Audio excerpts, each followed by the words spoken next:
ये कहानी है महाशिवरात्रि की। एक बार भगवान शिवजी और माँ पार्वती कैलाश पर बैठकर एक दूसरे से बातें कर रहे थे।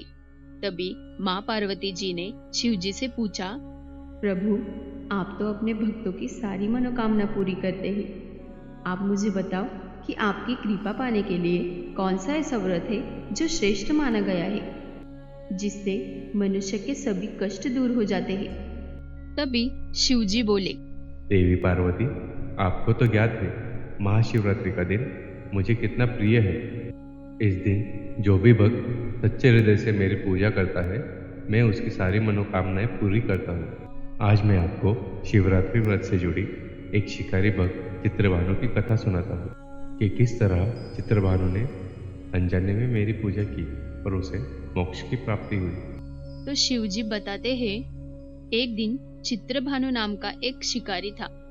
जानवरों की हत्या करके वो अपने परिवार को पालता था। चित्रभानु ने एक साहूकार से पहले कभी ब्याज लिया था, लेकिन वो समय पर उसका ब्याज चुका नहीं पाया। फिर साहूकार ने गुस्से में आकर शिकारी को बंदी गृह में डाल दिया और संयोग से उसी दिन शिवरात्रि थी। बंदी गृह के पास से कुछ लोग शिवजी का भजन करते करते गुजर रहे थे। ओम नमः शिवाय, ओम नमः शिवाय, ओम नमः शिवाय। चित्रभानु भी भजन में मग्न हो गया। वो भी शिवजी का जप करने लगा। ऐसा करते करते कब शाम हो गई उसे पता भी नहीं चला। शाम को बंदी गृह से छूटने के बाद साहूकार ने उसे अपने पास बुलाया। क्यों चित्रभानु, पूरे दिन भूखे पैसे बंदी गृह में रहकर कुछ अकल तो आई होगी तुम्हें। मेरा कर्जा चुकाने का इरादा है या नहीं? जी साहूकार जी, मुझे कल तक का समय दे दो, मैं आपका सारा कर्जा चुका दूंगा। सिर्फ कल तक का समय दे रहा हूँ। अगर तुम अपने परिवार के साथ इसी गांव में रहना चाहते हो तो कल तक मेरा सारा कर्जा चुका देना। चित्रभानु ने सुबह से कुछ भी नहीं खाया था। वो भूखा प्यासा था, परंतु चित्रभानु को साहूकार का कर्जा चुकाना था, इसलिए वो घर नहीं गया। वो सीधा वहां से जंगल में शिकार करने के लिए निकल गया। जंगल जाकर चित्रभानु एक बेल के पेड़ पर बैठ गया। उसी बेल वृक्ष के नीचे शिवलिंग था। वो बेल पत्तियों से ढका हुआ था और इस बात से चित्रभानु अनजान था। पेड़ पर बैठने के लिए चित्रभानु ने पेड़ की टहनियां तोड़ी थी। उस वजह से संयोग से बेल पत्तियां नीचे बने शिवलिंग पर गिर रही थी। इस प्रकार दिन भर भूखे प्यासे रहने से चित्रभानु का व्रत भी हुआ और शिवलिंग पर बेल पत्र भी चढ़ गए। ये तो शिवजी की ही रचाई लीला थी। शिवजी ऐसे ही अपने भक्तों की सदा परीक्षा लेते रहते हैं ताकि उन्हें उत्तम जीवन की प्राप्ति हो। रात का एक पहर बीत चुका था। चित्रभानु अभी भी उस पेड़ पर बैठकर शिकार का इंतजार कर रहा था। तभी एक गर्भिणी मृगी तालाब पर पानी पीने आई। तुरंत ही शिकारी चित्रभानु ने धनुष पर तीर चढ़ाकर मृगी पर निशाना साधा। तभी वो मृगी बोली, ए शिकारी, मेरी हत्या न करो, मैं गर्भिणी हूँ। तुम एक साथ दो जीवों की हत्या करोगे और वो ठीक नहीं है। मुझे कृपा करके अभी छोड़ दो। मैं बच्चे को जन्म देकर तुरंत ही तुम्हारे सामने आ जाऊंगी, तब तुम मुझे मार देना। पता नहीं, इस मृगी को मारने का मन नहीं कर रहा। इसकी बात पर अभी विश्वास कर लेता हूँ, इसे जाने देता हूँ। कोई और शिकार आएगा तो उसे मार दूंगा। कुछ देर में फिर से एक मृगी वहां आई। उसे देखकर चित्रभानु की खुशी का ठिकाना नहीं रहा। चित्रभानु ने फिर से मृगी पर निशाना साधा तो शिकारी को देखकर मृगी ने विनम्रता से निवेदन किया, हे शिकारी, मैं यहाँ अपने पति की खोज में भटक रही हूँ। मैं अपने पति से मिलकर जल्दी ही तुम्हारे पास आऊंगी, फिर मुझे तुम मार देना। यह मुझे क्या हो रहा है? मेरे हाथ आए शिकार को मैं स्वयं ही छोड़ दे रहा हूँ। मेरा इनको मारने का मन क्यों नहीं कर रहा? कुछ देर में फिर से एक मृगी अपने 3 बच्चों के साथ वहां से गुजरी। इस शिकार को तो मैं अपने हाथों से नहीं जाने दूंगा। समय गवाए बिना इस शिकार पे निशाना साध देता हूँ। हे शिकारी, मुझे जाने दो। मैं इन तीनों बच्चों को इनके पिता को सौंपकर लौट आऊंगी। हा हा हा हा, सामने आए शिकार को मैं छोड़ दूं? मैं इतना बड़ा मूर्ख नहीं। इससे पहले भी मैंने 2 शिकार छोड़ दिए हैं। मेरे बच्चे भूखे प्यासे हैं, तड़प रहे हैं। मुझे तुम्हारा शिकार करना ही पड़ेगा। जैसे तुम्हें अपने बच्चों की चिंता सता रही है, वैसे ही मुझे भी अपने बच्चों की चिंता है। मेरे छोटे छोटे बच्चों पर दया करो, मुझ पे विश्वास करो। मैं इन्हें इनके पिता के पास छोड़कर वापस यहाँ चली आऊंगी। ठीक है, मैं तुम्हें तुम्हारे बच्चों की वजह से छोड़ रहा हूँ, पर इन्हें छोड़कर जल्दी ही तुम्हें वापस लौटना होगा। शिकार की प्रतीक्षा में बेल के पेड़ पे बैठा शिकारी चित्रभानु बेल पत्तियां तोड़ तोड़कर नीचे डाल रहा था। सुबह एक धष्ट पुष्ट मृग वहां आया। चित्रभानु ने सोच लिया था कि उसका शिकार वो अवश्य करेगा।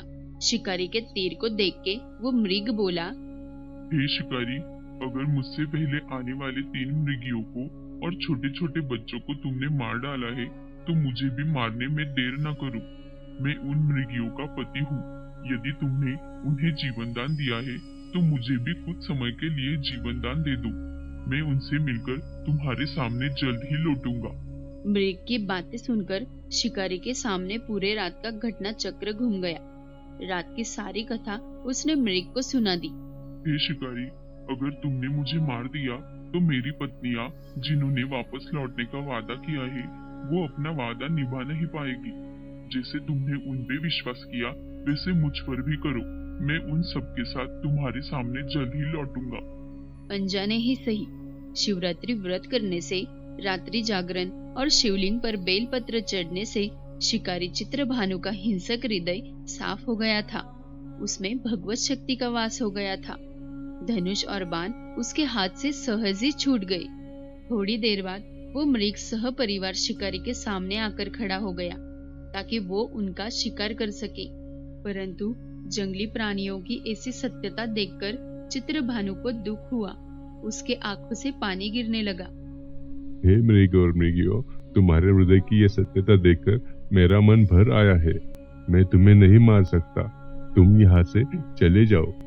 देखा, महाशिवरात्रि व्रत में सचमुच कितनी शक्तियां है जो कि चित्रभानु जैसे हिंसक शिकारी के प्रवृत्ति में भी बदलाव कर सकती है। इस प्रकार शिकारी चित्रभानु ने बुराई का मार्ग त्याग कर अच्छाई के मार्ग को अपनाया और मेहनत मजदूरी करके उसने साहूकार का भी कर्जा चुका लिया और भगवान शिव जी की कृपा से खुशी खुशी अपने परिवार के साथ जीवन बिताने लगा। शिवपुर नामक एक छोटे से गांव में रघु अपनी पत्नी रमा, बेटी जया और बेटा महेश के साथ रहता था। रघु कपड़े की सिलाई करके अपना घर चलाया करता था। रघु शिव जी का बड़ा भक्त था।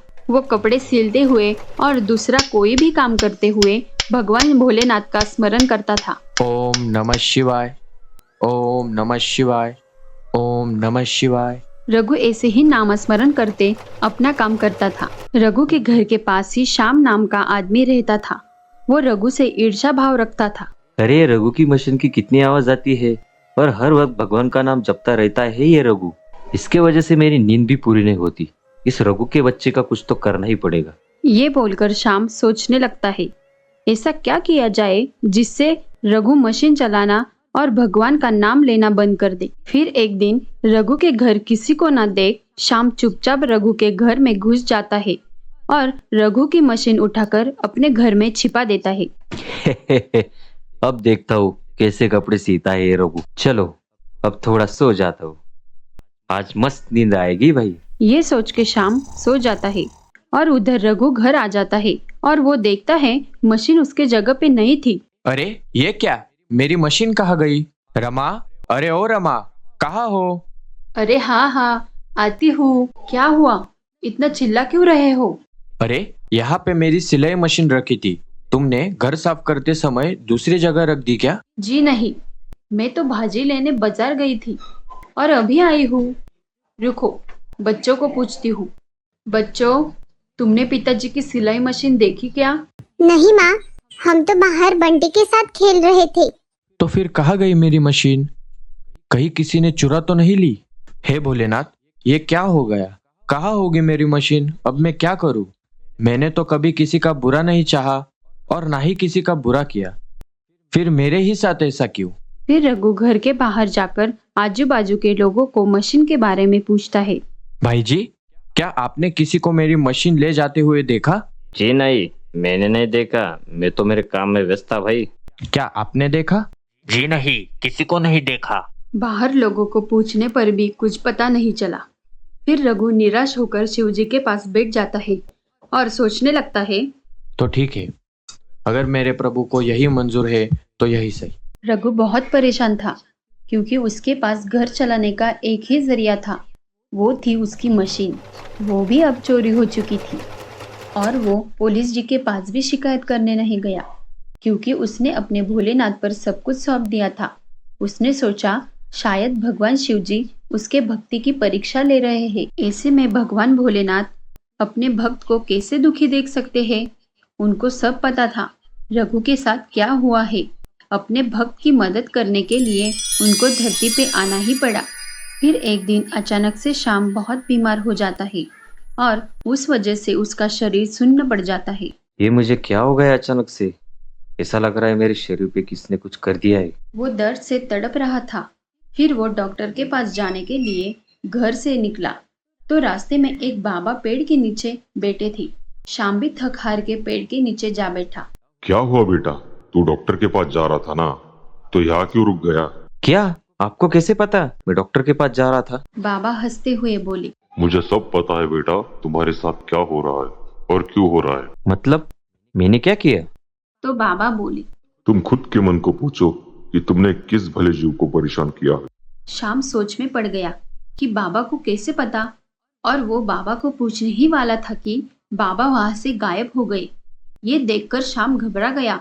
उसको समझ आया कि उसके साथ ये सब क्यों हो रहा है। फिर श्याम ने घर जाकर मशीन उठाया और रघु के पास मशीन लेके गया। रघु, ये लो तुम्हारी मशीन। श्याम, ये मशीन तुम्हारे पास कैसे आई? फिर श्याम ने जो भी रघु के साथ किया वो सब उसको बताया। मुझे माफ कर दो रघु, मैंने तुम्हारे साथ बहुत गलत किया। कोई बात नहीं भाई, जो हुआ सो हुआ। पर ये बताओ, तुम्हारा मन अचानक कैसे बदल गया? फिर श्याम ने बीती बताई सब बातें रघु को बताई और बाबा के बारे में भी सब बताया कि जिनके वजह से श्याम को अपनी गलती समझ आई। ये सब बोल के और रघु की माफी मांगकर श्याम वहां से निकल जाता है। श्याम की बातें सोचते सोचते रघु सो जाता है। तभी शिवजी रघु के सपने में आकर बोलते हैं, तो रघु, अब तो तुम खुश हो ना? तुम्हारी मशीन तुम्हें मिल गई। तभी रघु की नींद खुल जाती है। हे प्रभु, आपने तो मेरा जीवन धन्य कर दिया। तभी मूर्ति से आवाज आई, रघु, तुम एक अच्छे इंसान हो और मेरे प्रिय भक्ति हो, तो मैं तुम्हारी मदद कैसे न करता। प्रभु, आपकी लीला अपरंपार है। मैं तो धन्य हो गया। बस अब मुझे कुछ नहीं चाहिए। सदा सुखी रहो बेटे।